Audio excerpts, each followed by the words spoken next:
Samantala, sa puntong ito, makausap po natin sa linyang telepono si Police Senior Superintendent Manuel Locban, ang hepe po ng Makati Police Senior Superintendent Locban. Magandang hapon po. Magandang hapon din sa iyo, Gigi. Opo, at kumusta po ang investigasyon na ginagawa ng Makati Police dito po sa hazing kay Julio Servando? Sa ngayong araw na to, naging magandang resulta ng mga ginawa nating follow-up. Unang-una, nakausap ng ating case officer ang bawat pamilya ng mga biktima na kung saan naman kaagad nag-cooperate ang pamilya at masaya naman nilang tinanggap na ang hahawak ng kaso ngayon ay ang Makati na. So, sa parte ng Raval family na isumiti na nila ang kanilang formal complaint to their lawyer at ang Salazar naman family kung nasa St. Luke's ay ganun din, pipilitin nilang tapusin ang kanilang affidavit of complaint. So yun sa ating Servando family naman, kung saan yung napas lang, kasulukuyan naman na bagaman nasa wake pa sila, ay pinabatid naman nila ang pakikipag-cooperate din sa Makati Police na lahat ng nalalaman nila ay ibibigay din sa atin. Sa gayon din, isang magandang progress pa ng ating sinasagawang investigation, yung tinukoy na pinagawa ng ating initiation right. Ang may-ari nito ay nakipag-cooperate ng maayos, so hindi na po natin kinailangan ng forcible entry. Nagbigay po siya ng authority sa ating mga kapulisan para mag-conduct ng investigation. At dito nga, katatapos lang na isinagawa ang investigation dito sa site at kasama natin mismo ang NBI na nakipag-coordinate natin for parallel investigation na isinagawa. So marami tayong nakuha rito na possible natin na i-undergo ng forensic examination para magkaroon tayo ng identification ng mga na maaari natin masabing na-involved dito sa initiation right.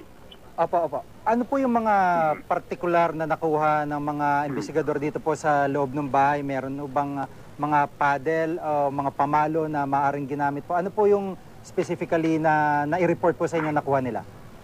Aaminin natin na walang particular na instrument na ginamit para sa physical na madalas na ginagamit sa initiation right. Pero ang ilan sa nakuha natin dito na meron natin maaaring pagkakilanlan ay ang ilang cigarette butt, ang ilang ginamit na pag-inuman, ito yung mga bote ng mineral water, ng energy drink, na masasabi natin na either na pwede natin gamitin for forensic examination for possible identification. At dito rin, i-confirm din sa atin ng ating investigators na ang lugar na tinutukoy ay sapat na talagang pagkagawa ng isang initiation right.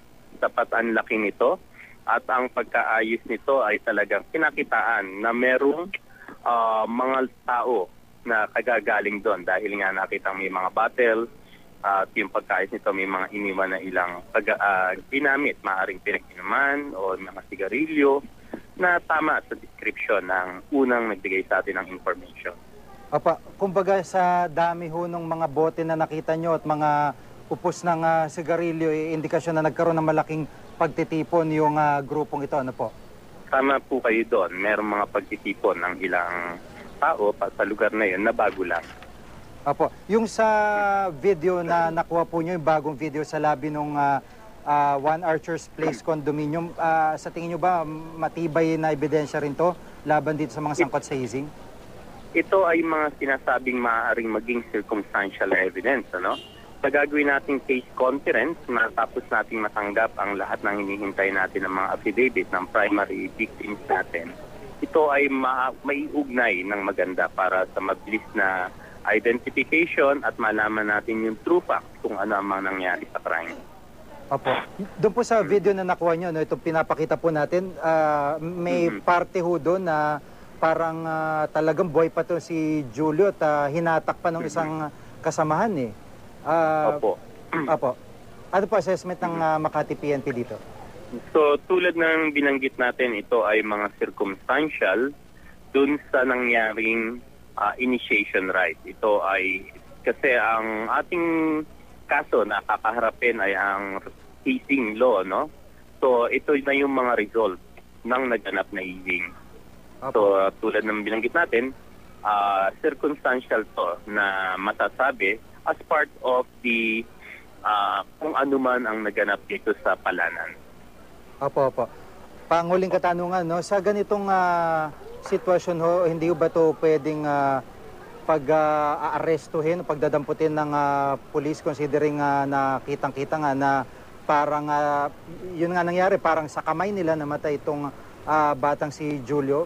Ano po ang stand dito ng Makati PNP? Meron kasi tayong procedure sa pag-arrest ng tao, no? So ayun pa rin ang ating ipatutupad. So ang pag-aresto kasi ng tao either by virtue of a warrant or maaaring isagawa without a warrant, pero may mga circumstances para ipatupad ang arrest without warrant.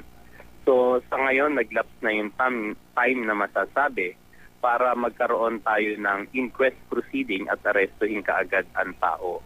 So, ang magagawa na lang po natin ngayon ay kung makumpleto ang circumstances ng facts na nagkaroon talaga ng hazing o na-violate ang tinatawag na Republic Act in violation itong anti-hazing law.